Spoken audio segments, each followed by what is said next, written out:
Hello and welcome to the Game Theory Podcast. I'm your host, Sam Vecenie. We are presented by CLNS Media. Today on the show, we've got good friend of the program, Cole Zwicker, on for his weekly Friday podcast and what has become a bi-weekly podcast with Cole in general, I guess, at this stage. We are going to talk a bit about the NBA Finals. I know that there's a game tonight, but the finals are basically over. Like, it's 3-0.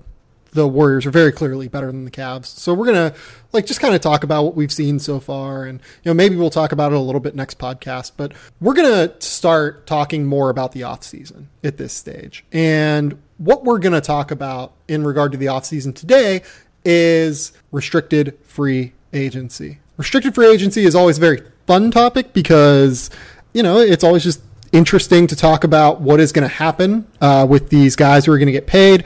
Are any teams going to make offers? Obviously, the new collective bargaining agreement made it a little bit less cumbersome in terms of keeping your salary cap space tied up for a week with restricted free agency. Having said that, though, a lot of the time it ends up being kind of a fool's errand to even really go into depth like we're going to. But it's an interesting class this year. Cole, how's it going, buddy? How has your week been?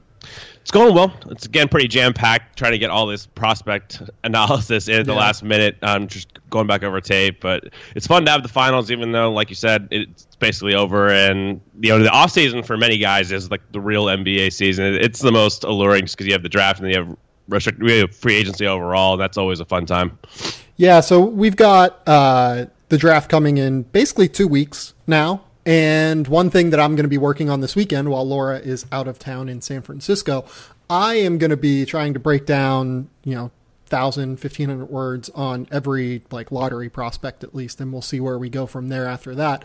And finally do a top 100 board as well, because I don't think I've actually published what my rankings look like since April, maybe. So it's changed quite a bit. This podcast is sponsored by RX Bar. As always, you can get 25% off of an order at rxbar.com/game theory. We'll give you a little bit more detail later on in the show.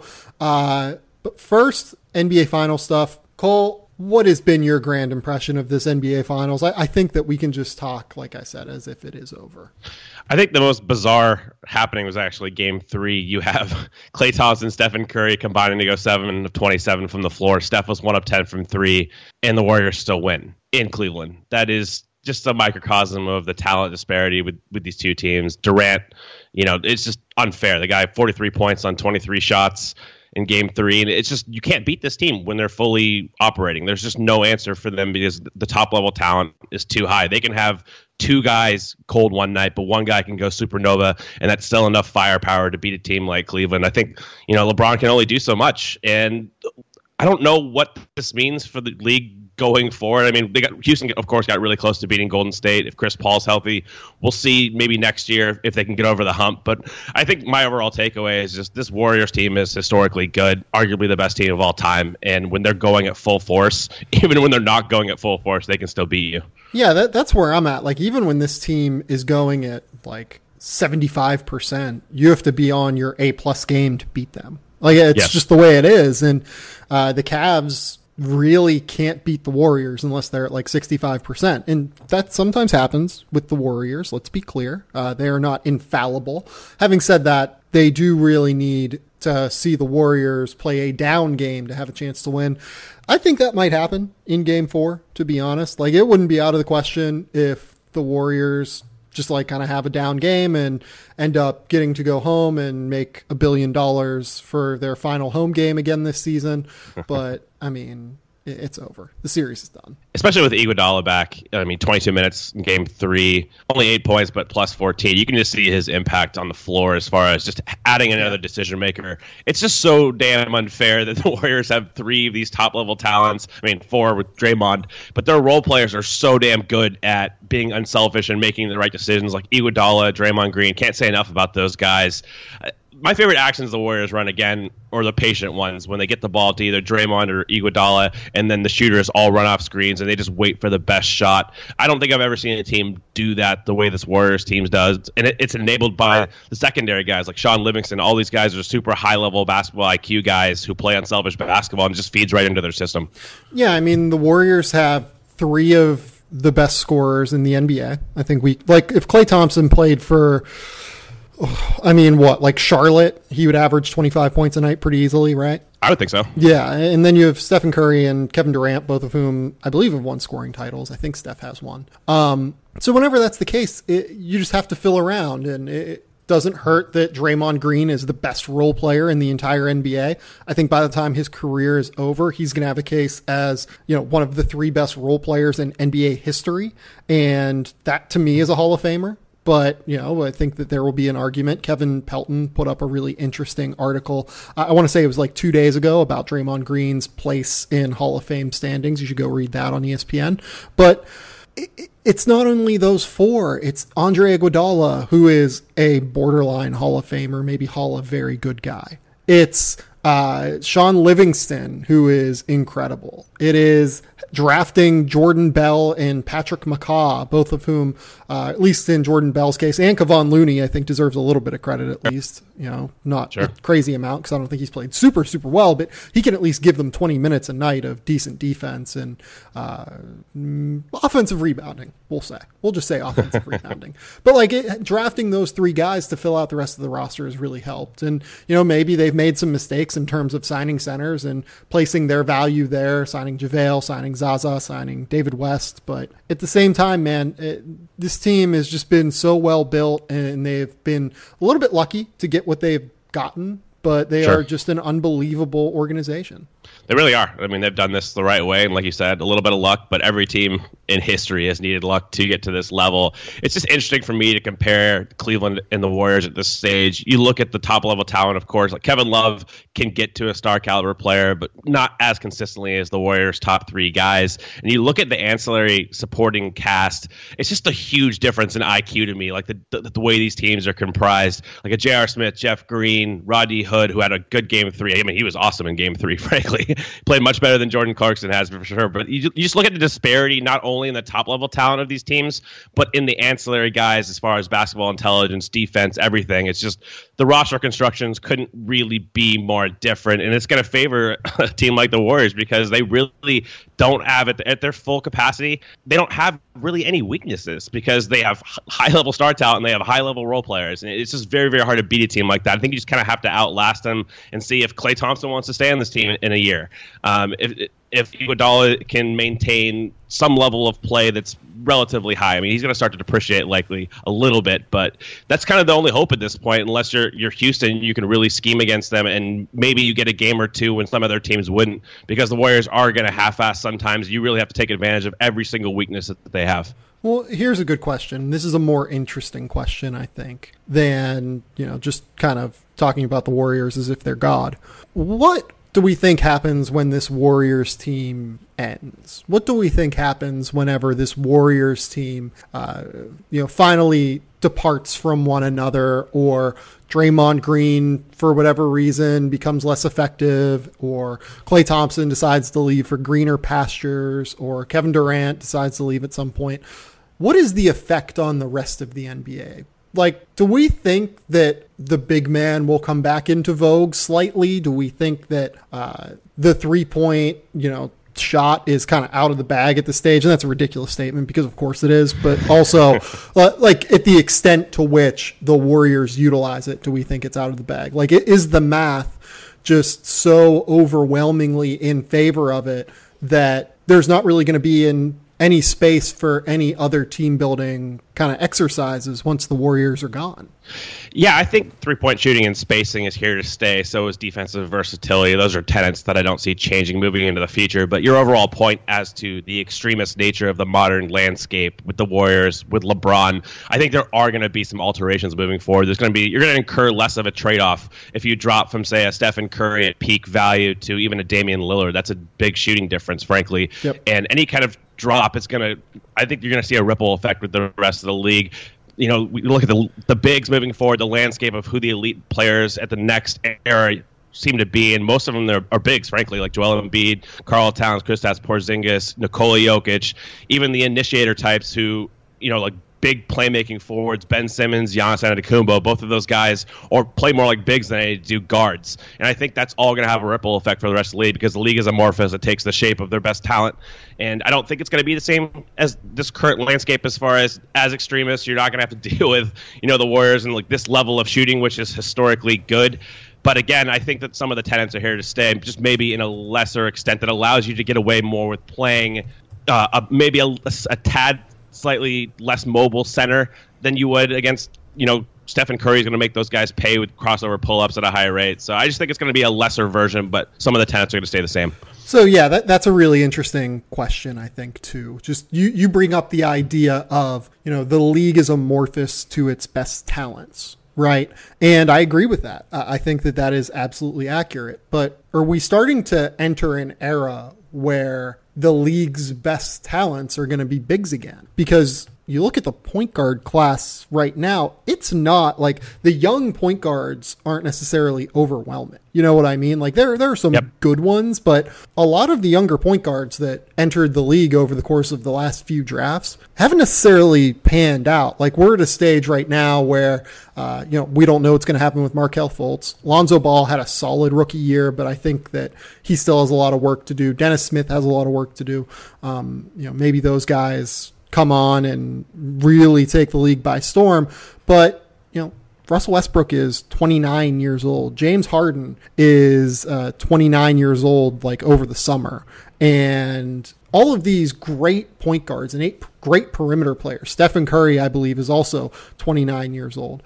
They aren't necessarily point guards. They aren't necessarily lead guards at this stage. So I don't really know if we're going to hit a stage where the perimeter, quickness that you need right now to compete at the highest levels of the league is going to be there in the future, because at the same token as what we've seen so far in this NBA Finals, where the Warriors just make it so incredibly difficult because they warp the spacing. For the same reason we've talked about how it is incredibly tough to guard them and incredibly tough to imagine another team building a roster like this, it's going to be hard for a team to build another roster like this. So what do we think about the idea of just the marginal values and marginal efficiencies of shots changing whenever it's going to be easier for teams to contest shots whenever they aren't like 30 feet spaced out against the Warriors like they are every night? Yeah, it's a great point. For us specifically pertaining to the draft, I think it does impact draft analysis too. There's a ripple effect there. Like if you're competing in the next 3 to 4 years in this timeline of what the NBA seems to be, heavy switching at the top levels, really you can't have extreme outliers either way as far as very small point guards who get hunted or big immobile centers. Like I think that should factor into the calculus for those teams. If you're Cleveland, if you're Golden State, Houston, Boston, those teams have to play a certain way, I think, over the next couple of years to win.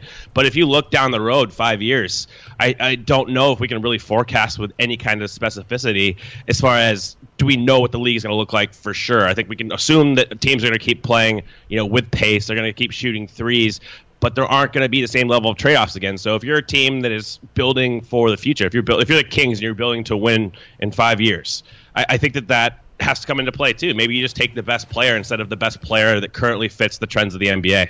Who is the best point guard under 25 in the NBA right now? That's a really good question. Without a list in front of me, I don't know. Like the most promising guard prospect to me is Donovan Mitchell, but is he really a point guard? He can play it, but I would say he's the most promising as far as upside. Yeah, like Dame is 28. Steph, I think, is 28, 29. Who else? Russ and James Harden, as we've said, they're like 29 years old. Point guards do take time. Like, let's be clear about that too. But, you look at, for instance, the leaders in assists this year. There is not a point guard that is 24 or under, I think, in the top 20 this year in assists other than, Elfrid Payton's 24. So it'd be Elfrid Payton at 11, and I don't think anyone's really excited about Elfrid Payton, right? Certainly not from a shooting dynamic. He doesn't warp the floor like a lot of these game-changing guards, for sure. Yeah, so I really just kind of look around the league and I wonder, is this going to be the same going forward? And I don't know. I don't know that it is. I really just can't tell at this stage. And I think that, there's been a lot of discussion about the NBA draft this year and, why are all these bigs at the top of the draft? Because they're the best players. If they're the best players, you take the best players and you just kind of go from there. You make that your building blocks. And eventually, if the guy is as good as you think he is, the league is going to morph around them, as Cole said. So it's a complicated deal. It's a very complicated deal right now in the NBA. Absolutely. And I think this kind of conversation probably deserves more popular consensus to mention. It's just that we don't know for sure what the league is going to be in 5 years, because it's easy to react to what has already happened. A lot of guys do that. You see what you see on the floor and then you adapt to that, but it's hard to predict the future. So if the league is inundated with bigs and really quality bigs, like this is an excellent big class, that's going to shape the league too, because you're looking at potentially adding another 5, 6, potentially, I don't want to say franchise caliber because that's a really high bar, but impactful bigs to the calculus. It's going to shift the paradigm more towards them potentially. And who knows, 2 perimeter players should come into the league in 2020, 2021 and also shape the league again. They could be transcendent talent. So it's just hard to anticipate. Yeah, and here is what I will say about that too. The 2019 draft and the 2020 draft, not looking great for point guards. Like they might be okay, but they're not looking super, super high level at the lead guard position. So it's kind of a weird deal. And, hopefully those guys will develop and go a little bit forward. And I just want to point out, because I know that some Philadelphia fan is going to be like, Ben Simmons is the best point guard under 24 years old or whatever. I consider Ben Simmons to be like a 3-4 hybrid. He's amorphous and not position. He's not a position player, and he's not as hyper quick as these lead guards that are, more traditionally sized between 6 foot and 6'4", Well, yeah, and he can't shoot. So, he doesn't have a quality. Too. Yeah, he doesn't have that dynamic point guard quality that you see with obviously a Stephen Curry, James Harden, the top level point guards, at least like the, I guess, true point guards or whatever you want to call them. Like Simmons can absolutely, he's a primary ball handler, but he doesn't warp the floor at all. Like you play him more like a big. We saw Boston do that, sagging off and cutting off his driving lanes. He's a very weird player to kind of categorize, more of a playmaking 4/point guard hybrid. But the overall point with him is like he doesn't really dictate matchups as far as shooting the same way that league guards do. He dictates matchups more in like a versatile kind of LeBron way, like a poor man's LeBron way, I should say. Yeah, and I think that this is interesting also in regards to the Celtics, because the Celtics seem to be the most, forward-thinking team right now, right? Like they might be the most positioned for success going forward. Kyrie, obviously 26 years old, great young point guard, can shoot it, can pass it, can space the floor, do everything that you're looking for, create plays. They might be the team that ends up being similar to the Warriors, but they're not going to be as dominant in space either, just because, look, Jaylen Brown and Jason Tatum are great. I feel confident saying they're not going to be the shooters Stephen Curry and Klay Thompson are, and Kevin Durant are. Like, I just feel cool about saying that. And you should feel cool about saying that, because it's not going to happen. But yeah, Boston definitely, I think the way to classify them being forward thinking is spot on. They're built a certain way as well. Not exactly like the Warriors. They're more like, they have those playmaking wings. They have 3 of them now. So no other team in the league can really match that element, and they win that way. So they're a little bit more creative. You see a different team building style with 5 guys on the court potentially who can attack closeouts and space the floor. They can play 5 out, and everybody can play make. I think that is their calling card, and not a lot of other teams can do that. Like the Warriors, they can with their small ball lineup with Draymond at the 5, but I don't know if any other team in the league has that kind of playmaking equity across the board. Yeah, no, I agree there. RX Bar is a whole food protein bar. What does that mean? Their bars are made with 100% whole ingredients. They want to be transparent and upfront with their customers, which is why they label the core ingredients on the front of the package and the ingredients that make up texture and taste on the back. Beyond being a go-to snack that checks off a number of nutritional boxes, RX Bars actually taste delicious. They found that creating a bar made from real whole food ingredients actually taste better than anything else out there. They don't need the fillers, the additives, the chemicals, or the added sugar. They just need the whole food ingredients that are in the package. RX bars come in 11 delicious varieties, and as of May 14th, there are 3 new flavors: mango, pineapple, peanut butter and berries, and chocolate hazelnut. Also starting May 29th, RX bar introduces nut butter, made with the same core ingredients as RX bar protein bars. The new nut butters include a base of nuts, peanuts or almonds, egg whites, and dates. They're available in honey cinnamon peanut butter, and vanilla almond butter. Look, this stuff is absolutely fantastic. I am a huge fan of RX Bar. I have tried all of those new flavors. I really like the mango pineapple, and I really like the chocolate hazelnut. The mint chocolate chip is probably my favorite, but so many of these flavors and varieties are absolutely fantastic. To get 25% off of your first order, visit rxbar.com/gametheory, GAMETHEORY, and enter that promo code GameTheory at checkout. For a limited time, every order will receive free samples, and that free sample offer ends on June 30th. Go to rxbar.com/gametheory and enter that promo code GameTheory at checkout. Cole, do you want to move on and talk real quick about Deandre Ayton again, or do you want to talk about Colangelo, his callers, and the absurdity that is Philadelphia's general manager search now? Let's do the latter. I'm kind of curious in your thoughts here. So, rest in peace, Bryan Colangelo. I hope that your time in the NBA has ended. You are genuinely just from a family that has not been great and has contributed to campaigns such as Joe Arpaio's and Jeff Sessions. And you guys legitimately might be making the earth worse. So please leave the NBA forever. I would love that. Additionally, look, I mean, do we think Bryan Colangelo did a good job even as a Philadelphia general manager? I would definitely not categorize it as good. I mean, I don't think he was miserable, but I mean, I give him more leeway with the Fultz stuff. I know you're probably talking about the signings of Redick and Amir Johnson. It's like nothing he really did was exceptional, but yeah. I mean, I don't think it was historically awful either. Well, the thing is, though, he has a chance to be historically awful.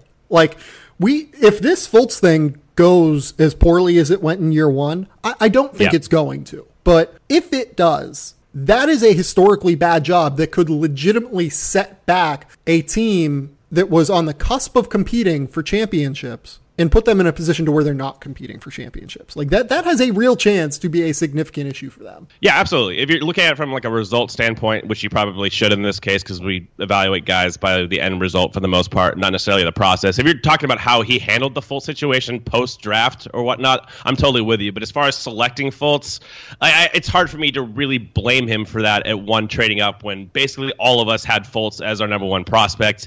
Good job by the Celtics, of course, identifying Tatum and being able to optimize him, but that decision doesn't really reign as heavily for me just because I remember Fultz as a prospect and how dynamic he was, but as a results-based standpoint, yes. I mean, if Fultz is as bad as year one, it doesn't improve, and considering how well Tatum's already looked like a top 35-30 player, if you're just judging it by that, then absolutely, I think the tenure, I mean, that's going to define the tenure overall is that choice. Because, I mean, Redick and Amir Johnson, those were one-year deals. Those guys were fine. I don't have an issue with that, but the Fultz thing, yes, it could really set their franchise back if he's not the guy that we thought he was. Yeah, look, I mean, honestly, the Amir Johnson signing was bad. Like, it did not go well for them.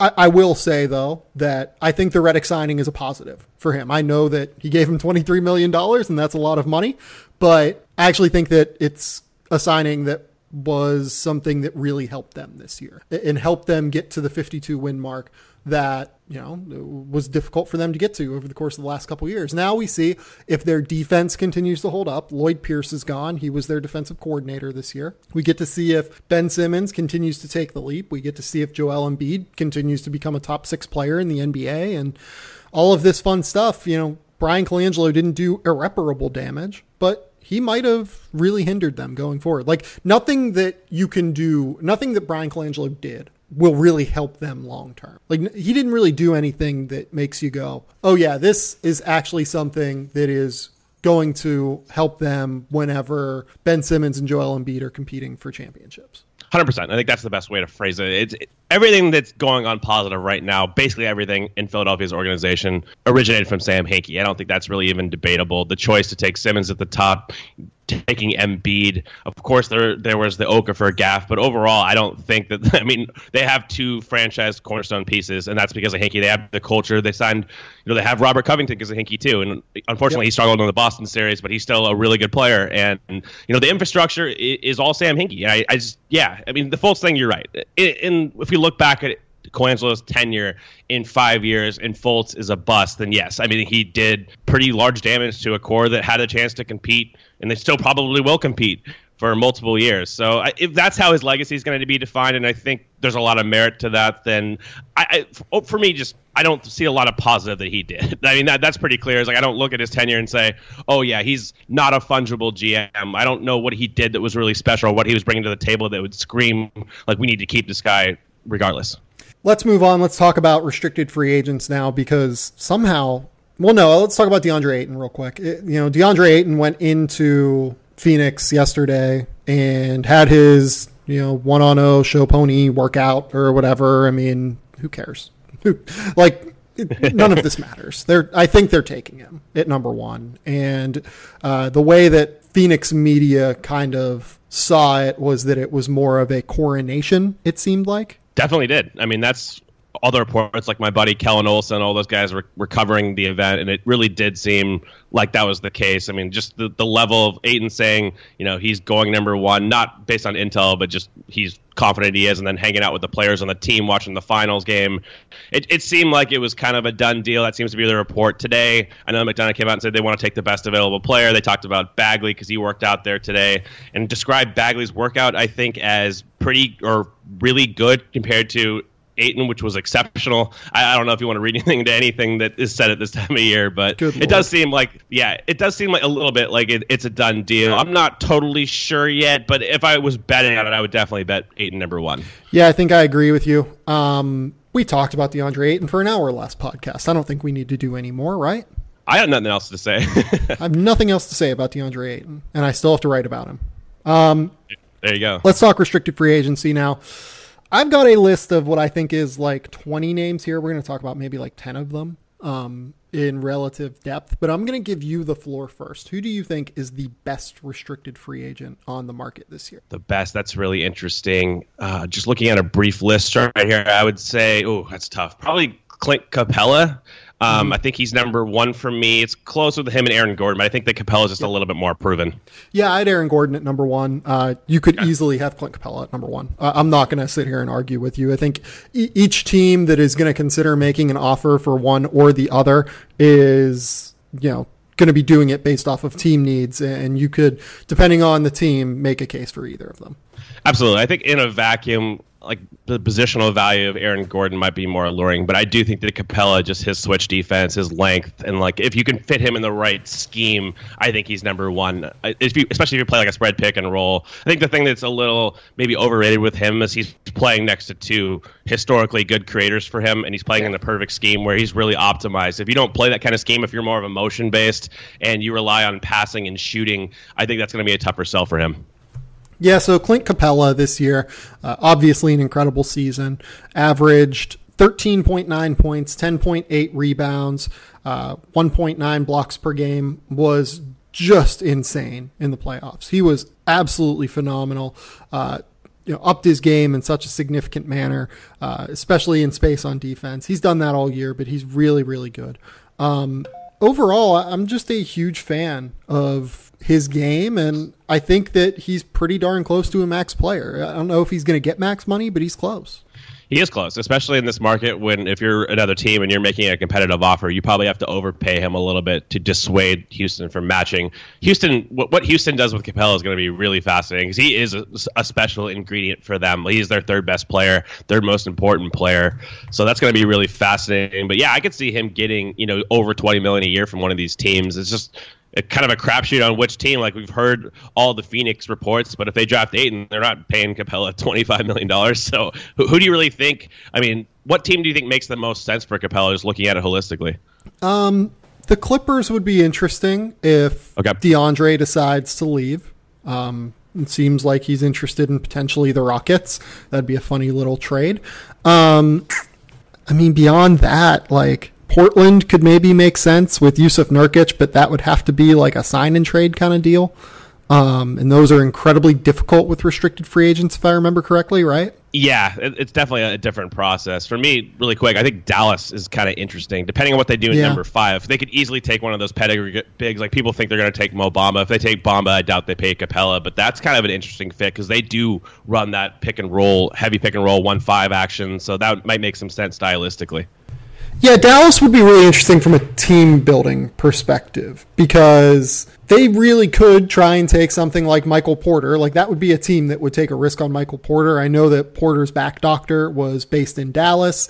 I believe his name is Drew Dossett, and they should have medical reports. Every team is going to have medical reports from Michael Porter now, too, because apparently he has decided to just release them. Bold decision on my part, but okay.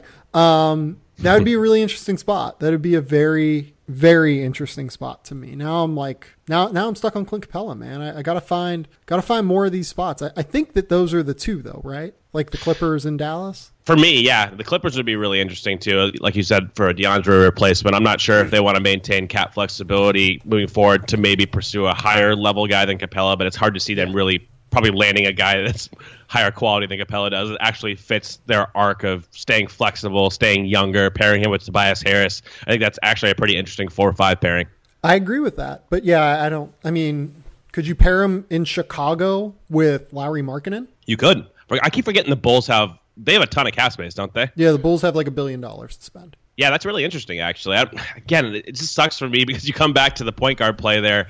Is Chris Dunn going to be good enough to really optimize both those guys? But like a spread pick and roll kind of system with Capela as the diver, Lowry, of course, spacing the floor. You have a really nice infrastructure there. And LaVine spacing the floor. I mean, for what Zach LaVine is, he can definitely shoot the basketball. Definitely. So, yeah, I think those are the spots. I would say 75 to 85 to 90%. Clint Capela stays in Houston, right? Probably 90%.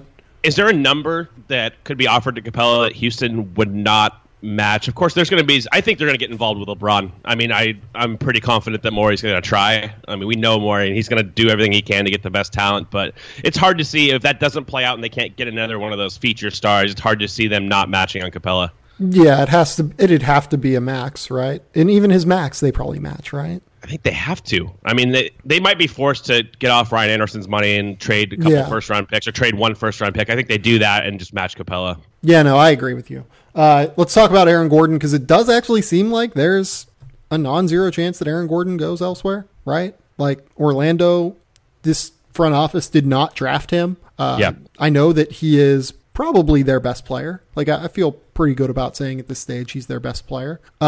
You probably don't want to get rid of that guy when he's 23 years old, but it doesn't seem like there's a lot of ties there either, you know? Yeah, and he plays the same ideal position as the guy that this franchise tenure drafted in Jonathan Isaac. I mean, ideally, they're both fours. I mean, maybe over time they can play. Isaac can play small ball 5 if the Magic make the playoffs. But yeah, I think the point about this regime not choosing Aaron Gordon, and they could, get priced out here if they don't want to max out Aaron Gordon, if they don't want to pay Aaron Gordon, $23 million a year when you're probably not going to be competitive and make the playoffs at least for like another 3-4 years, likely considering the personnel currently on the roster. It's just a tough thing. It's a tough pill to swallow to just let a restricted free agent that's a high pedigree guy sign with another team. This is something we'll probably get to, a Jabari Parker, even like a Julius Randle type. It's just tough to stomach politically as far as a franchise when you let a guy that you drafted that high just go for free. It's different if the guy's like picked in the 20s and it might be like an Allen Crabbe situation or something where it's like, okay, sure, if you want to overpay him, fine. But it's hard to give up because that's how it's viewed by a lot of maybe fans, is to give up on a guy that was a top 5 pick just because you're priced out by a couple $1 million. So I think that you mentioned flexibility, and I think that that's what this comes down to. They have Yvonne Fournier under contract for 3 more years after this, right? I think something like that. Yeah, because he signed a 5-year deal, didn't he? Yeah, and Bismack Biyombo has 2 more years. I believe Terrence Ross has another year after this, right? Like Nikola Vucevic is under contract for yes. another year. They have Jonathan Simmons for at least one more year. Like they have a lot of big money tied up for multiple seasons. So that kind of creates a situation where I think they have to decide if they want to try and get cap space now or if they're just going to let all these contracts run out and then try and get cap space. Because Aaron Gordon giving him $25 million, $20 million is going to make it harder for them in 2 years to be able to get that max cap space. Yeah, their cap sheet is not pretty. Bismack Biyombo, $17 million next year, then a player option 17. That's not really a player option. That's a he's opting into $17 million. Yeah, let's be clear. And then Fournier's 3 more years, the player option in the 3rd year for 17. He's probably taken that, but who knows that far ahead. But yeah, they don't have a ton of flexibility, especially this summer. Next summer it opens up a little bit, but like you said, if they pay Aaron Gordon $24 million, that dissipates. But again, you look at it, are they going to sign a player that's equal value to Aaron Gordon in free agency? I don't think so. Yeah, and like they'll have, if they give Aaron Gordon $23 million, they'll have what? 57 million tied up between him, Biyombo, and Fournier. And then if I remember correctly, it cleans up a little bit, right? Like they can probably get to max cap space next year. That's what it looks like to me in a year from now. They can probably maneuver around that, but it makes it harder though. Yes, it does. It definitely restricts you more. But again, like you have to look at opportunity costs and what are they going to sign in free agency? What is their goal even as a franchise? I think that they have to figure that stuff out because you can't start really building to win until you have the infrastructure in place. Like I think Jonathan Isaac's going to be a really good player. Aaron Gordon's a really good player. Are they star level talents? I don't think so. You really got to hit home with this pick in this draft, and you'll see what you have for there. But I think the best way to approach this for them, don't attach assets to trade Biyombo or Vucevic this year or Terrence Ross. Just wait it out, see what you have in your young core, and then kind of go from there. I think it would be a mistake to try to shed Biyombo just to sign, like an average level starting caliber player potentially when that doesn't really do you any good long term. Yep. No, I agree with you wholeheartedly. What teams do we think? We're going to keep mentioning the same teams because these are the teams that have cap space. But I would say Chicago is going to make sense for him and Jabari Parker. We'll talk about Parker in a minute. There are obviously the Chicago ties there. But I think that Chicago makes a good amount of sense for him. I think that, again, the Clippers, they're going to have cap space if they want it. That would make sense for him as well. I mean, if you're the Lakers, do you take a run? That's really fascinating. If you miss out on Paul George and thus miss out on LeBron James, is that the kind of guy you take a run at? That's the key. I think right there is the order of operations. They might entertain it just because Gordon does fit the style of play they want to run, getting up and down and on the timeline. Court. And their timeline, exactly. I think they make some sense. What about Utah?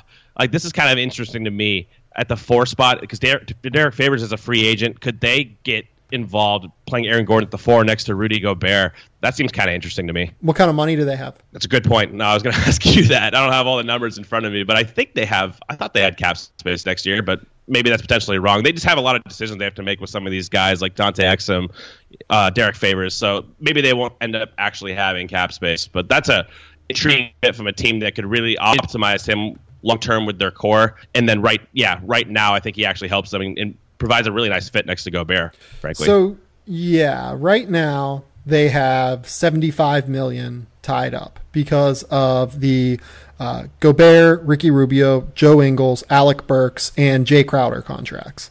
They have a non-guarantee on Thabo Sefolosha. When Sefolosha was healthy last year, he was good. That would add $5 million to that 75 number, get them to 80.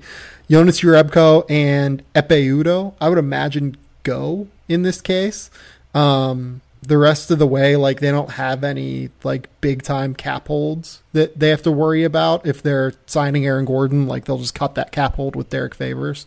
I mean, they could do it. It would involve gutting their roster pretty significantly, but if they really wanted to, they could get the space. Yeah, it looks like that. I mean, it would come down to not being able to probably pay Exum unless you get him, you order of operations with the cap and you fit that under. You can get him maybe. I don't know what he's going to get. We'll probably talk about him eventually in this, but yeah, they have some. They have 4 non-guaranteed contracts. They're keeping Royce O'Neal for the minimum for sure. So you lock that in as well as the other 7 guaranteed contracts. It's possible. The Exum cap hold does screw this all up. Exactly. So they'd have to maneuver. They could potentially maneuver around that. But yeah, it's going to take some order of operations and some cap work. For me, it's possible. We should at least put it on the radar because I do think that's a really good fit. The Exum cap hold would mean you'd basically have to get rid of Alec Burks. And on an expiring $11 million deal, that might be doable. I think. Yeah. I mean, frankly, like he showed some flashes of like a playmaking wing type in the playoffs. I think you could, as an expiring guy, that might be okay. I mean, you got to find a team, of course, with the cap space or a trade exception to fit him in. So it's not impossible. I think that this is probably a very unlikely scenario, but it's something maybe to keep on the radar. Yeah, I like that fit, though. That's thinking outside of the box in a way that we need to on this episode. There you go. Yeah, I think that those are the interesting ones for me. Atlanta has to have cap space, and I think Atlanta would make sense too, right? Yeah, Atlanta's interesting. What about the Pacers? Did you mention them already? I have not mentioned the Pacers. The Pacers do have a good amount of flexibility here. And Victor Oladipo and Aaron Gordon would be a very interesting combination because the Pacers are at a stage now where it's going to be hard for them to acquire super, super high-level talent. Yeah, and Thaddeus Young has a player option for $13.9 million. I'm honestly not sure what he does there. Yeah, that's a toss-up for me, but you could see Aaron Gordon sliding into that same role next to Miles Turner, and they have, again, that really aligns with their core, because all of their core are young guys, Oladipo, Miles Turner, Sabonis types, so that's another interesting fit, and they definitely have the cap space. Yeah, they do have the cap space. Even if you throw in the Thaddeus Young and Bojan deals, that only gets them to like $71 million, somewhere in that range. They'll be dumping the Al Jefferson deal. I think the Darren Collison one at $10 million for a non-guarantee, $2 million guaranteed. That's questionable, but they'd still only be at like $80 million with that guaranteed money. So yeah, you might be able to figure out an easier way to make that fit in. Like if you had to deal, TJ Leafs $2.5 million to give Aaron Gordon $2.5 million more, you probably do that. Yeah, another team I'll bring up, this is a real long shot, but the Knicks, they'd have to maneuver guys around for sure because Canner's opting in. Kylo Quinn, we'll see what he does, and they already have $75 million guaranteed. We'll see if they stretch Noah or whatnot. But yeah, that seems like more of a long shot, but I like that fit next to Porzingis too. I'm not sure if they're quite good enough as a rebounding squad, but as far as putting him at the 4, Porzingis at the 5, I think that's a pretty modern type of offense. That I like that fit. I mean, they'd basically have to find takers for Courtney Lee and Lance Thomas without taking on any money. Or like if they could, I mean, they'd stretch Joakim Noah in this example, right? And Noah would be at $7 million, so they'd get $11 million in cap space that way. So they'd be at 64. Maybe might be able to swing it. It's actually not as complicated as I thought. It's another one of those Utah Jazz. It's on the radar suggestions, but I doubt it really happens. It's a lot of moving parts, and who really knows if the Knicks are interested? I mean, they've been rumored for Julius Randle. I think that Aaron Gordon provides similar strengths to that roster and gives you the added shooting element. So it's just something to keep out for because again, Gordon aligns with Porzingis's and Ntilikina's timeline as well as obviously the number 9 pick. Yeah, that's a good point. I actually don't dislike that as much as I thought I did initially. Percentage chance that Aaron Gordon is a member of the Orlando Magic. I'm going to do a cop-out. I'm going to go 50-50, frankly. That's how I feel. Is like it could go really either way for me. I don't have a strong lean. I'm going to say 60-40 he stays. I think that he stays.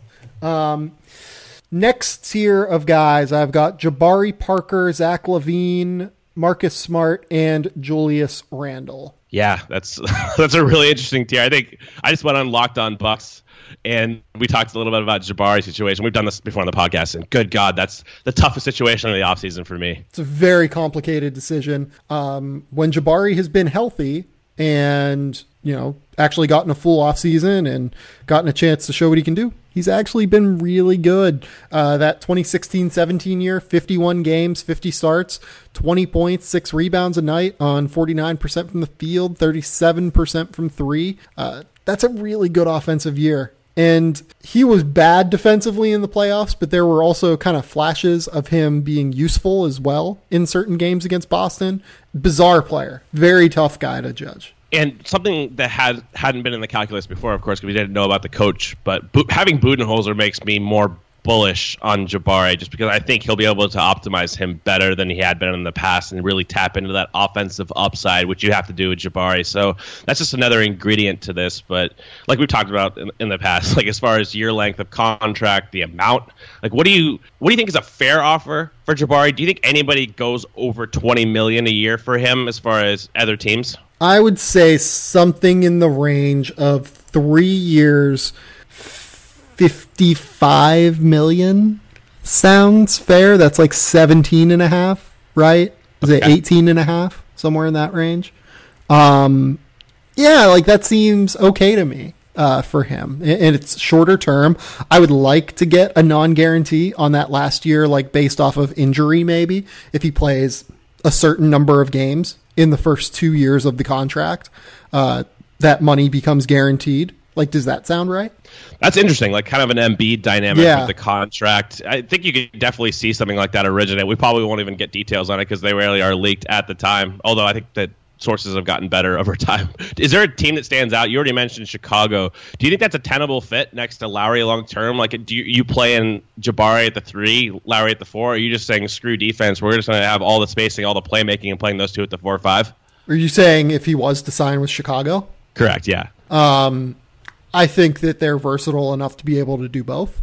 If you can find a guy like a Clint Capela and someone who can really, really help them on the interior, sure, I would say take that guy. But if not, I think that you stagger their minutes and play them some at the 4, some at the 5, some at the 3, and kind of make it work. You have talented players. Just make it work. Sure. I mean, Clint Capela in that scenario would be the hardest working man in America with him covering up for LaVine, Markkanen, who's been a more solid defender than he probably gets credit for, and then Jabari. I think that's a lot to ask of Clint, but it's kind of interesting in Hoiberg's offense. I think that's another good fit for Jabari as far as optimizing him on that end. Yeah, I agree with that for sure. Dallas is interesting again. Who else? Yeah, that's the Clippers, maybe. Clippers, man, I don't like Indiana. Maybe could get in on that at the 4 spot because they have the cap space. Again, Jabari aligns with the core. A lot of these teams are going to be the same, like because a lot of teams just don't have cap space. Right. Dallas is interesting because they could probably they could get away with playing. I guess Harrison Barnes more at the 3, Jabari at the 4. Maybe they don't care,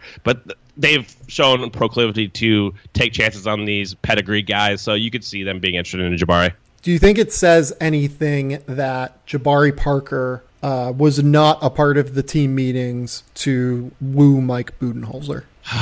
Apparently, really interesting. According to reports. I mean, it doesn't surprise me because when I look at the Bucks, I think that Giannis is obviously the franchise guy, and then Middleton is our second best player. So maybe not, but I don't know if I'm going to read too much into that at the same time. Yeah, no, I agree with you. I don't really think it's all that wild. Let's move on. Let's talk about Zach LaVine maybe next, because I think LaVine is very interesting as well. Obviously came off of the injury this year, only played 24 games, 25 games.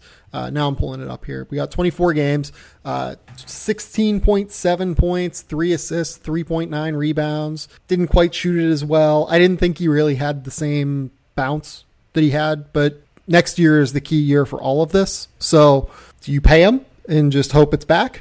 Yeah, this is another one.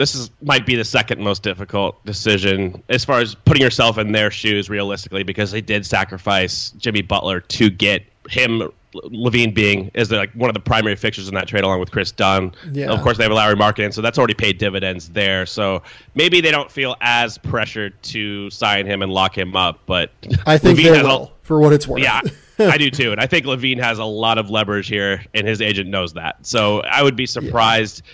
I mean, I'm not going to be surprised really at any number. It could come in $20 million. It could come in over $20 million. That would not surprise me. If it came in at if it came in below 16, that would be a surprise, I think. Yes. Again, wouldn't be crazy if there's some games played rider attached, right? I mean, yeah, especially if you get a higher number. If we start getting over 20 million, maybe the Bulls get some kind of protection here based on recurring injury that's already been established or whatnot. What do you think about the idea of just paying Zach LaVine $20 million in a vacuum? As far as team building, as far as what you think about LaVine as a player, I have reservations. Not great.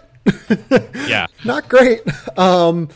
The thing is with Zach, I know how hard he works. He is a dude that like busts his ass to get better. And I think that we started to see that before he got hurt in Minnesota. He was averaging like 19 points a game, shooting 39% from three, 45% from the field. Had really increased his 2-point percentage. Man, is it hard. It is so hard to even begin to guess where his number should come in. The problem is for him, I think, who are the suitors out there that are going for a questionable Zach LaVine right now? That's another great question.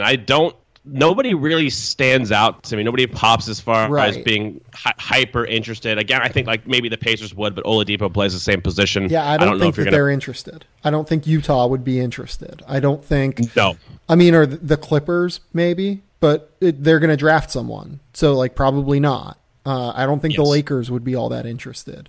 It's really hard to find the team that is going to go, I'm going to spend $20 million on Zach LaVine and get him to leave Chicago and make Chicago not mad. It's a great point because they're going to have to use somebody as leverage. Usually that's the Lakers. Even if the Lakers aren't interested, you'll probably hear rumors that they are just because it's going to serve as a threat for negotiations. But maybe it's nobody really. Maybe that's the team. Oh God, it could be. Yeah, I mean, if they move off, like some of the situations we explained with Aaron Gordon, that could happen with LaVine as well. Yeah, let's just go wild. Let's pay Tim Hardaway Jr. 18, and let's pay Zach LaVine 20. What about Dallas? Like again, I come back to them at the 2-guard spot. Wes Matthews isn't going to be there long term.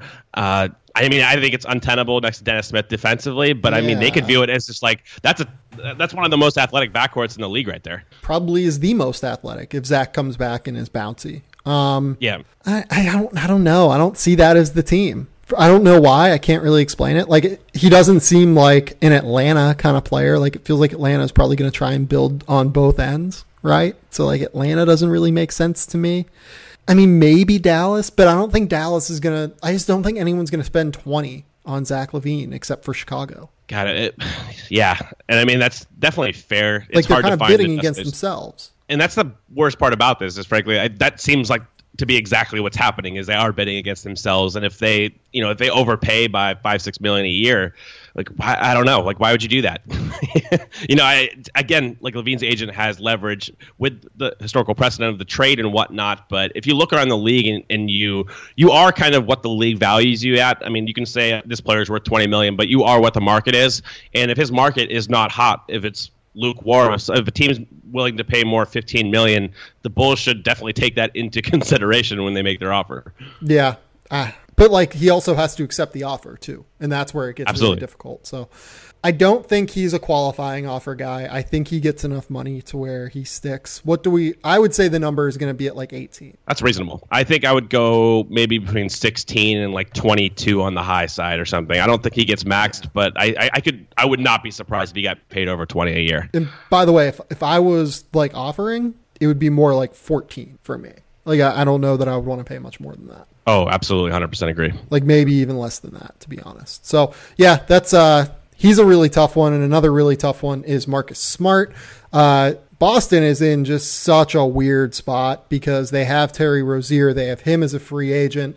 Obviously Kyrie is coming back. Gordon Hayward is coming back. And like people, I think, forget a little bit how much of the ball that he can handle for a team like Boston as a secondary guy. They do need him though. He is so vital to what they do. If you just have to watch any finals or any playoff game that they had this year and you realize Marcus Smart is such a valuable player to what Boston does. And I think, honestly, Boston's probably hoping that Marcus Smart takes the qualifying offer because they really need him next season. I think that is the move overall. If he doesn't get like an outrageous offer, I think he's already turned down like $13 million a year or something from Boston. They're up against it, man. They're already at $103 million guaranteed. It's not bad, but if you start paying Marcus Smart $13 million a year or $14 million a year, that gets a little dicey, especially moving forward because they have a lot of big contracts and it's justified because they're great players. Kyrie Irving's going to get an extension likely at some point if health cooperates. They're going to have to max Jason Tatum in 3 years. So if you look down the road, there's just a lot of guys they have to pay, and that has to factor in to the calculus. Like you can't just say, we're going to pay Marcus Smart, $13-14 million a year when you're probably going to have to max Jaylen Brown. You're probably going to have to max Jason Tatum. You have Kyrie Irving. You have Gordon Hayward already on a max contract. So they can't pay everybody. Yeah. If he gets a real offer, I think that they might have to let him go. Yeah, I absolutely do too. And I think that's why I think they're hoping that he just doesn't get that offer and he plays for the qualifying offer next year. That makes the most sense overall. Maybe not for Marcus Smart, of course, but from Boston's side, because then you get that short-term value and they really need him next season. And then maybe you try to move on. What do you think about the idea of like sign and trading Smart and maybe packaging Rozier to move up in the draft? I guess it'd have to be a post-draft trade, but you can do that. You can agree to an advance. Do you think that they're going to entertain that idea at all? I don't.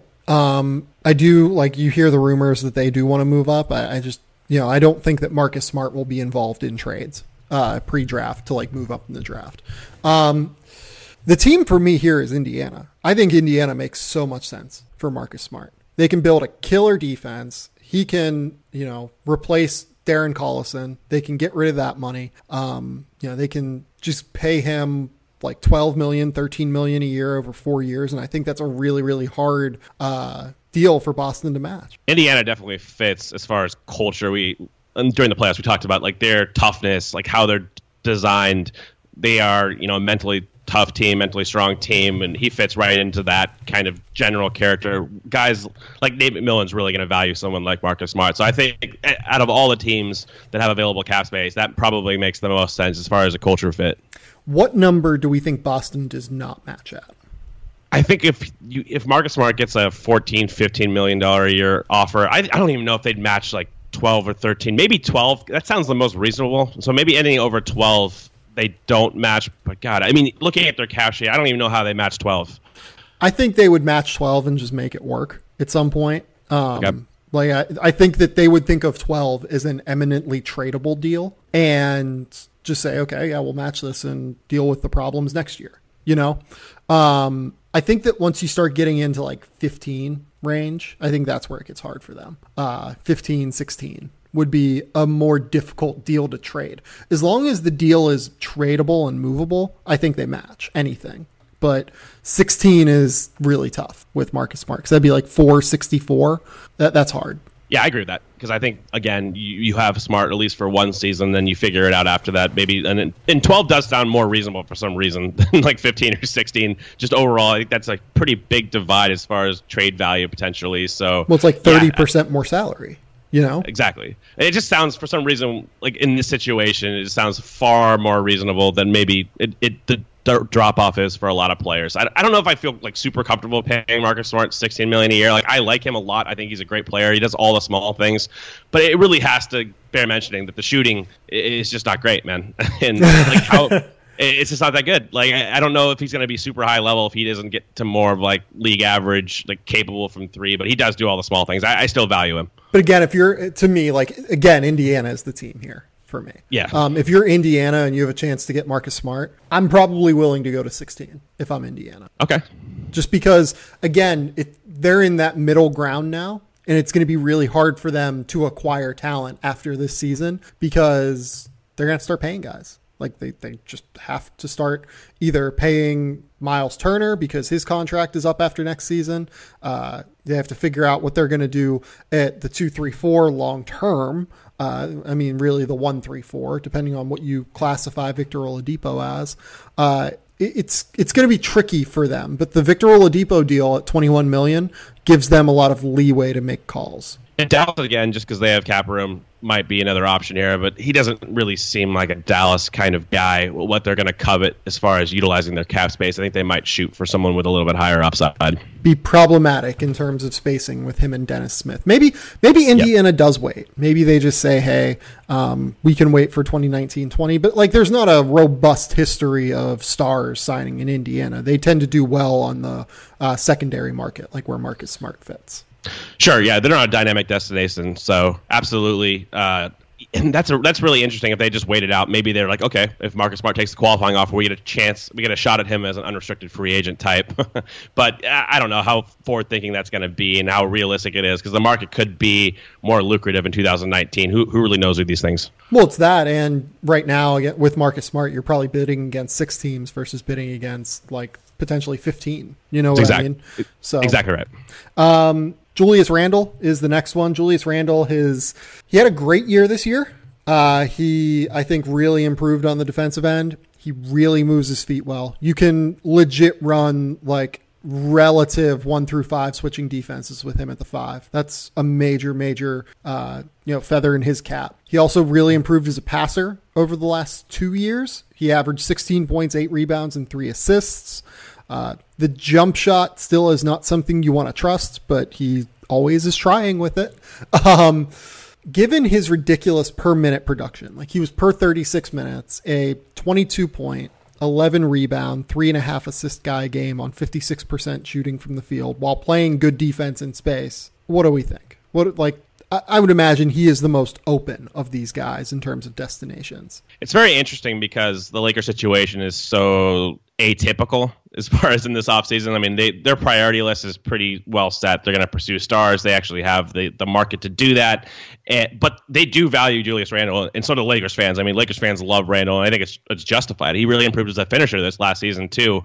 And he does fit modern NBA trends as far as the 5 who can switch on defense, and he can't put the ball on the floor at a high level. So I like Randle. I think he's a guy I'd want on my team, frankly, but I don't know if he is a high enough level. He's not a high enough level shooter to where you feel super comfortable at him on like a really good contending team as a starter, like locked in. But I do think if the Lakers get a chance and if they miss out on priority targets, they're going to re-sign him. I think 100%. Like, he's huge for their culture. He's been at times their best player overall, and I think that he just kind of embodies what this current regime wants to instill on the floor. Him and Lonzo Ball, I think, are huge components in this. Yeah, I think that there's still, to me, like a bit of a disconnect in terms of the core that happens on the floor and what the organization wants to do from a front office perspective, because I actually really like what they're doing in terms of rebuilding through youth, but we know that Magic Johnson believes in the stars model, and we know that he's going to make runs during free agency at guys like LeBron James, Paul George, etc., and that's fine.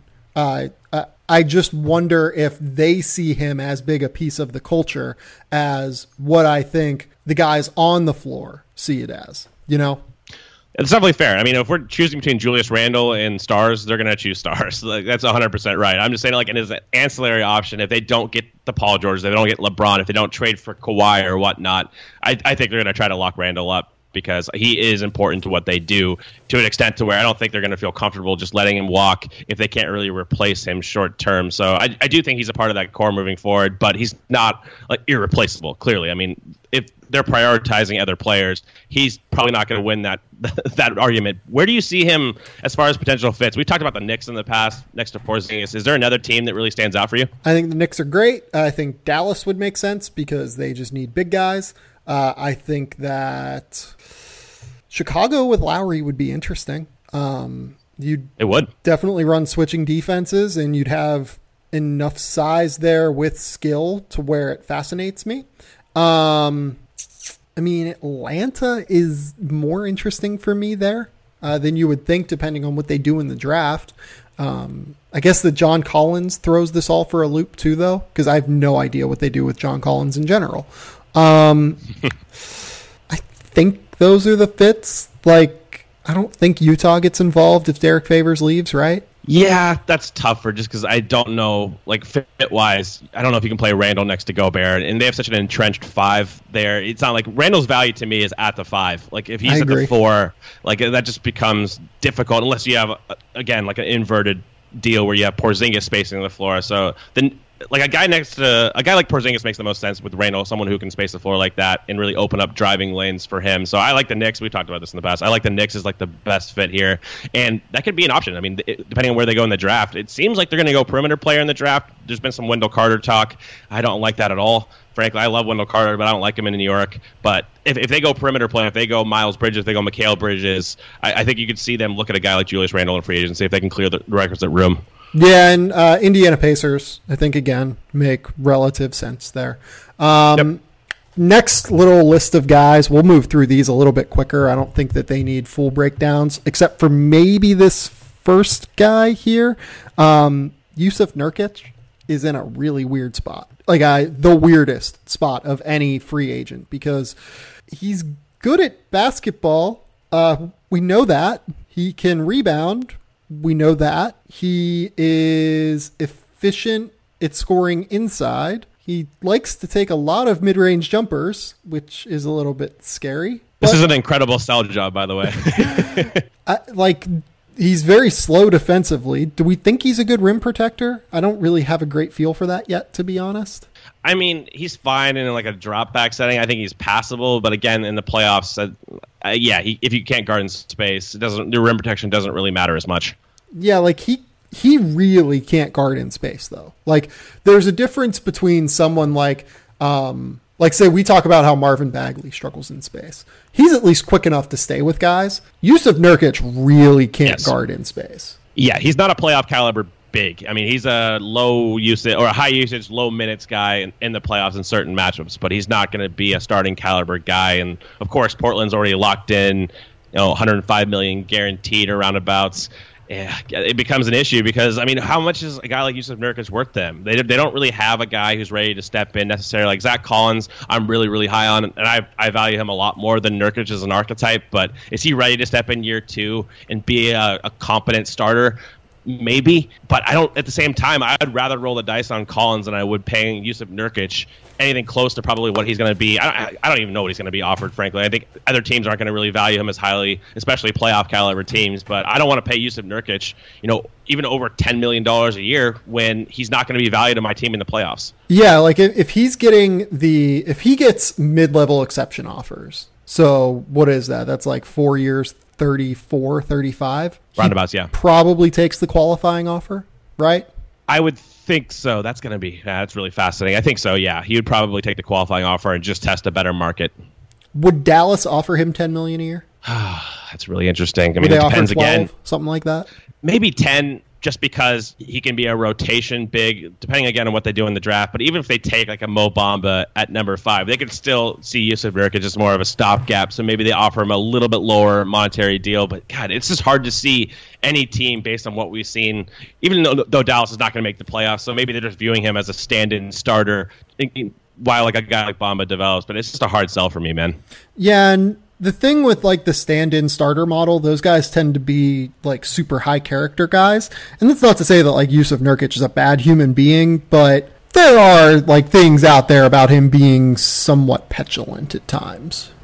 Yeah, and as a stand-in starter, I'd rather go like the Dwayne Dedmon route that Atlanta did this last year. You can find capable bigs pretty cheap on the market. Like, they're going to get suppressed because there's just too many of them in the modern NBA, and not enough teams have that demand. So I don't really know what Nurkic is doing that's super impactful that would lead me to pay him $10, $11 million a year when you can probably even get a capable spot guy for like $2 million or something like that. So it's just that Nurkic is in a really tough spot, man, because he's the anti-modern NBA big in a time where if you are going to play a big, he better be doing something that's valuable, either via shooting, playmaking at a high level, and defending in space. And he doesn't do any of those things. Yeah, no, I agree. 50-50 he stays with Portland, and 50-50 he takes the qualifying offer. I think if he stays with Portland, it is taking the qualifying offer. I could probably go like 80 to 90% on that. I don't know if they're going to offer him a long-term deal. I just don't think they can unless they can really move off some of these other guys. But do they package assets to move off of Myers Leonard? I think that's a mistake. But if I'm Portland, I'm still offering 3 years, $40 million probably, and making the last year a non-guarantee. Like I'm okay with him for 2 years if I'm Portland. And it just lines up with the rest of their contracts, right? I don't hate it. Yeah. Like that's what I offer, and I ask him if he wants to take it. And if he doesn't want to take it, I totally accept that. But yeah, that's probably where I'm at. Yeah, I'm okay with him. I don't know. Like on this roster, it's so hard because we saw in the playoffs, like he just doesn't do enough offensively to really merit being on the floor. So, but you also need him in the regular season this year, though, because you need someone who can eat minutes and be a like legit starter who can score you points. And that's a tough part about this. But if they can find a cheaper guy on the market, which I think is possible, like I would maybe side with him. I'm not committing a lot of money to a guy I know has basically zero value for the trajectory of what they want to do. They're not Dallas, where they're not going to make the playoffs next year and it's just like more of a spot starter. They actually need guys they need like rotation guys, depth in the playoffs that can actually play. You know what I mean? Like that was their problem this year, is they just didn't have enough guys against the Pelicans who were valuable. So I get what you're saying. It's not unreasonable by any means. It's a tough sell for me. Like if it's the qualifying offer, that's chill. Dante Exum is next on this list. I think that Utah just keeps Dante Exum. I don't think anyone's going to offer him more than the mid-level, and I think they match the mid-level. Me too. I think that's well said. I really don't have much to add. He had some really interesting flashes, especially in the Utah series. He's a good athlete, good defensive player. I would not give up on him yet. Yeah, like if a team offered him 10, I wouldn't be totally surprised, but I think Utah just matches 10. I do too. So, yeah, I think that Utah is in with Dante Exum, and I don't think any team can reasonably expend more than $12 million on him, given that we don't know for sure if he can be like a really good player.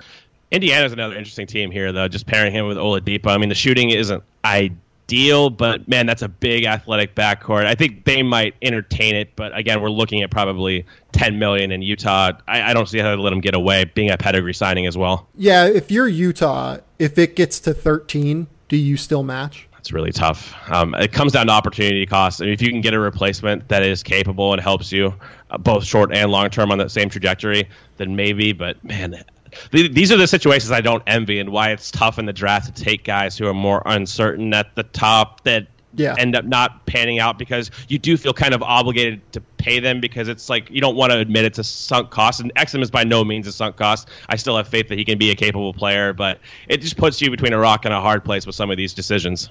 Yeah, I mean, if he was to get a $13 million contract offer a year, I still think I would match, and just know that, like, hey, I have Donovan Mitchell cheap for the next 3 years. I have Rudy Gobert in an under market contract for the next 3 years.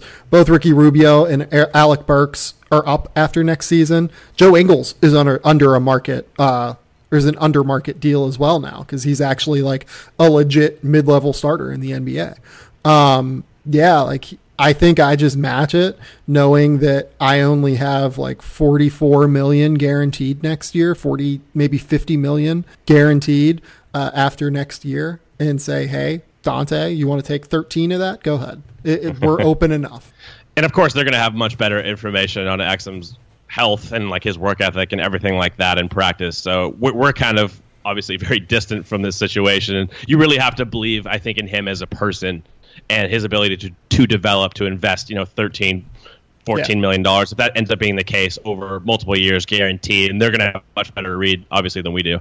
Fred VanVleet is the next guy on my list.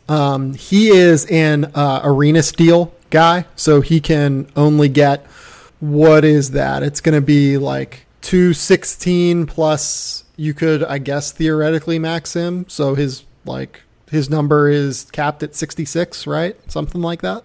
Yeah, so you incur the mid-level year one, then you have that raise year two, and then you can skyrocket. But they kind of took out like a lot of what the intent of the rule was to make it harder to match these guys. And now the matching team, so Toronto in this case, they wouldn't have to incur that year three leap like we see Miami doing with Tyler Johnson. You wouldn't have to do that. You can just do what the other teams do and just average it all out over every year. So it doesn't become as a negative in that third year spike if that ends up happening in this case. Right. So, I mean, he's not getting more than... No.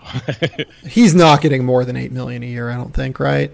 No, that's the case here. It's like it's not going to really, the full scope of the rule is not going to apply, and $8 million is doing real well for himself. By the way, like that's a hell of and he deserves it. He's been great. If I was any team in the league, I would offer my full mid-level exception for Fred VanVleet. He's already one of the 5 or 6 best backup point guards in the NBA. He was the driving force behind the best bench in the entire NBA. Closed games for a 60-win team this year in Toronto.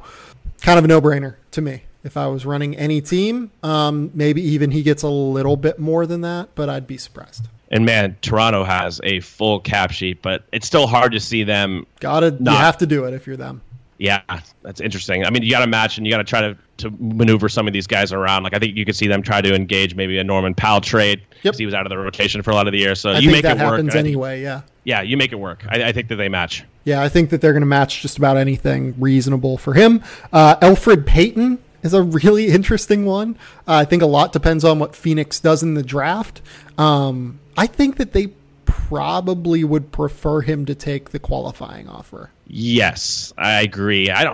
he's so hard to pin down his market for like a non-shooting type point guard. I mean, he did make some strides as a shooter his fourth year, but I don't know like who's paying that guy long-term money. Maybe somebody takes a short-term kind of gamble on him at a higher number than you'd think, but I don't know how high that number even is. Do you think he gets like a 2-year, $20 million deal, or is it less than that? I mean, that's what Darren Collison got last year, basically, with a non-guarantee. Yeah, I think someone would give him that money. I do.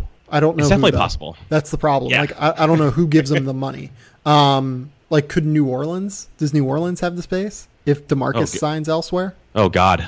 They're going to corner the market on all the non-shooting point guards of the Rondo and him. That's funny. Yeah, that's something else. There's nobody that really stands out for me as a clear fit, man. I mean, I think he's a backup point guard, so you can make the same argument. I don't think he's as good as Van Fleet even. I think Van Fleet's a better player than he is. I agree. So I mean, if Van Fleet's getting $8 million, I probably came in a little high at 10. He just has a bigger pedigree, but yeah, I mean, that's the thing. I would rather have Fred VanVleet, but I do think that there is a chance Elfrid Payton gets more than Fred VanVleet on this market. Yes, because I think again that you do factor in a little bit of the pedigree aspects, and those guys tend to be a little bit more highly valued. But if you just look at strictly the play, I don't really see the argument for Elfrid. But he could get like decent backup point guard money. The Darren Collison one was a good parallel. I'd be surprised if it was more than 2 years guaranteed, though. If we're talking, in the 8 to 10 million range. We don't think he gets a full mid-level from someone, right? I don't think so. I would bet against that. Yeah, I'm not a huge Elfrid. I like him enough, though. Like, that's not a... Like, who else are you going to give a full mid-level to this year? Yeah, that's a loaded question. Yeah. The question is like, there's going to be some guys that you get for the mid-level that you don't think you could, right? I think that's what I think, too. And that's going to push guys like Elfrid Payton down the list, I think, because there's going to be some surprise values, I think, overall, especially for contenders who utilize their full mid-level, and you have a choice between maybe going to Dallas for $11 million or a contender for 8.3. I think you're going to see some of those guys get pushed down a little bit. Yeah, no, that's a really good point. I'm really trying to like struggle to find a spot for him. Like Cleveland probably doesn't do it if they lose LeBron, right? They could as a filler, like a stopgap, but I don't know. I mean, they're tough. They're completely like off this list as far as tangible expectations just because of LeBron. It could go so many different ways. If LeBron stays, I don't think they're interested at all. But if he leaves, they could be. Sure, let's go crazy. Just some other guys here. Rodney Hood. We've talked about him a decent amount on the podcast in general.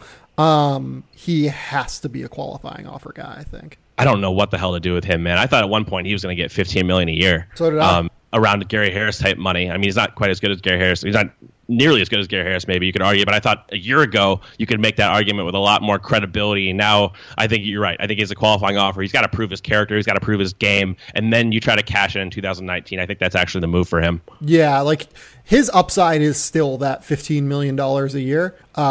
With that being the case, I think that you take the qualifying offer, you bet on yourself. You bet on LeBron probably not coming back, or if LeBron's coming back or not, and you fill in as like a filler scorer for Cleveland for a year. There you go.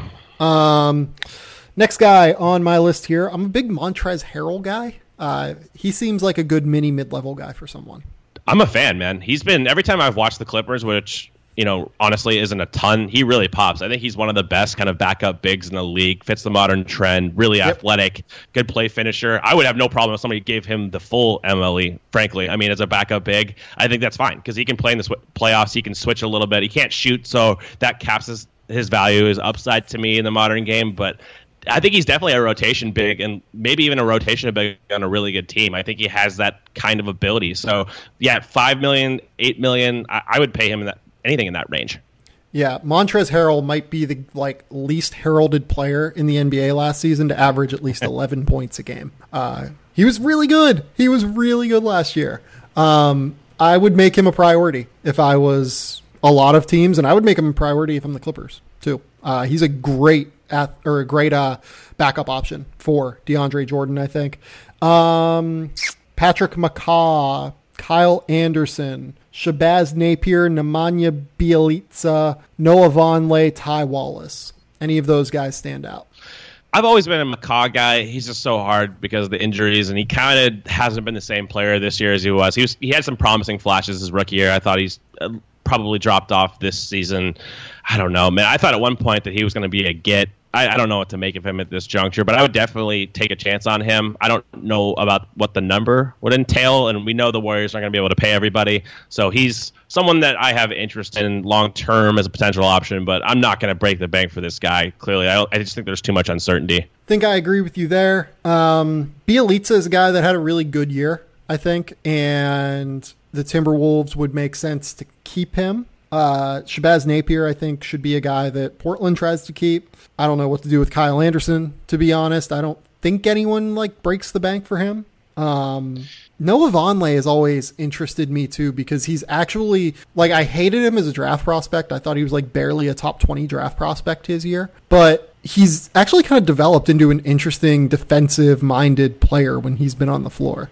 I wouldn't fault a team for taking a risk here. It just has to be pretty calculated as far as numbers go. But I think that he's the kind of guy that you try to get on a value second contract. He's always kind of been a second contract guy for me, just because he didn't really have the IQ and the ability to fit in defensively right away. And the offensive skill set outside of the shooting in Indiana was kind of, it wasn't really there to a high level. I think he was more of a guy that it makes sense now to try to get value on, rather than, the first contract, he's not going to give you as much production. Yep, I think I agree there. That's all I got on my list. Do you have any other names? I'm looking over. I got David Nwaba. I think he's an RFA. I like him a lot. He's really good on ball defensively. I would actually sign him to maybe even the mid level. I like him that much in that defensive role. If he shoots the ball, plus he's the pride of Cal Poly, so I got to give him a shout out there. But a lot of these other guys, nobody really pops in dynamic fashion for me. Wade Baldwin, we don't know what to do with him. Yogi Ferrell is interesting just as a backup point guard option. I think the Mavs probably keep him because he fits their scheme really well. Carlisle likes to run those multiple point guards. I don't really see a team breaking the bank for him, but I think he's an NBA player. He's going to be on a roster. Yeah, no, I agree with all that. Cole, tell the people where they can find your work. It's draft season. You've got a lot going on. Man, I have so much going on that I can't write, dude. It's so I can't write anymore in general either, because every time I write, it's you have to do this novel concept and get everything out there, and it just takes so damn long. But I will start doing a big board next week, so I'll have installments, probably get to the top 4 or 5 guys on the step in, so be on the lookout for that. And as usual, keep listening to this podcast. Yeah, Cole and I will do our yearly top 10 podcast at some point, probably next week, right? We probably want a week ahead of time for that, right? Sure. So we'll do that. Probably wait for unrestricted free agency until after the draft. But yeah, I think that mostly we're going to be doing draft stuff because, as we said at the top of this podcast, the finals are done, folks. So until next time, we will talk soon. Bye.